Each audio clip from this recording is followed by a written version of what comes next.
Hey, Formula One fans, you are on the road again with Paddock Headquarters. This is Rory. Welcome to the program.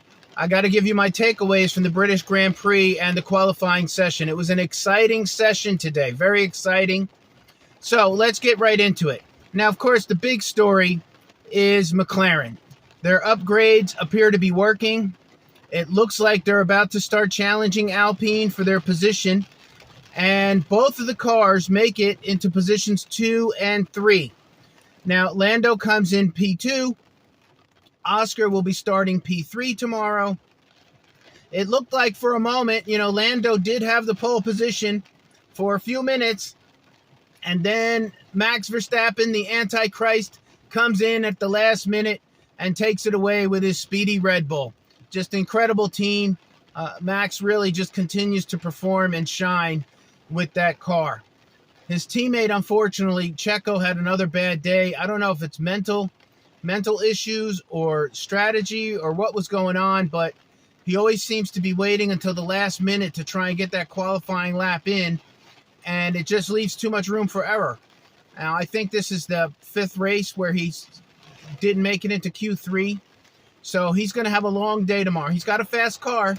He's going to have a long day tomorrow. We'll see if he can push his way towards the front again. But it does look like the McLarens have a little bit of pop to them. And it looks like their program is working. So they were very excited. I'm excited for them too. I'd like to see a little bit of different flavor up front every once in a while. So congratulations to McLaren and to the McLaren legacy fans that are hopeful. These upgrades and all the work that's going on is really going to pay some dividends for them. Next is Charles and Carlos in the two Ferraris. Not bad for the Ferraris as well. Now, they came in 4th and 5th. That's where they'll be starting tomorrow. But here's the good news for Ferrari. They are ahead of their competitors. They're really racing against Mercedes, Aston Martin, and that looks like, obviously they're going to start ahead of where the other teams are tomorrow. Behind them is George Russell and Lewis Hamilton in the two Mercedes, but Ferrari did a good job. They're positioned well. They've made upgrades as well the last couple weeks. They had I think a new fin, a new front wing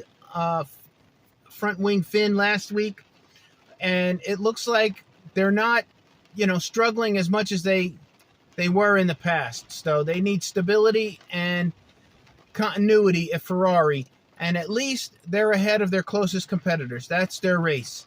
Ferrari is racing against Aston Martin and Mercedes. Okay. Next, Alex Albon comes in with the Williams. He is P8.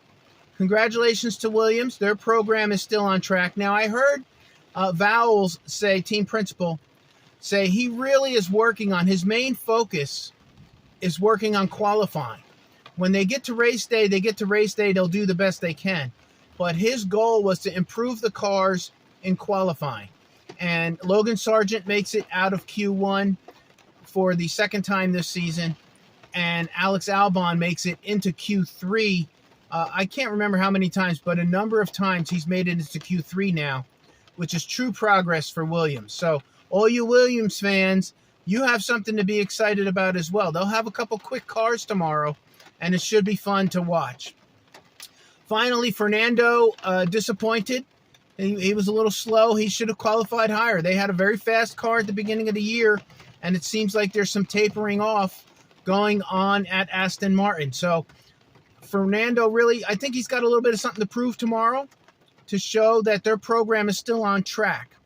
And then finally, Pierre Gasly. Pierre Gasly comes in for Alpine at P10. Ocon does not make it. Now remember, both of their cars in Alpine need to finish in the points, and the same with their closest competitor, McLaren. That's really how that fight is going to be won. So Gasly gets it done, starting in the top 10, gets into Q3. Ocon is a little bit back further, but McLaren looks like they're ready to go. Their upgrades are working, and they got two incredible drivers with Oscar and Lando, and I think the future looks bright for McLaren right now. So that's where we stand. It was a great qualifying session. I'm very excited for the race. I hope we don't get rain tomorrow. I want to see these cars just busted out on this historic track, and let's see what happens. So thank you for watching. I appreciate you watching my videos. I will see you tomorrow.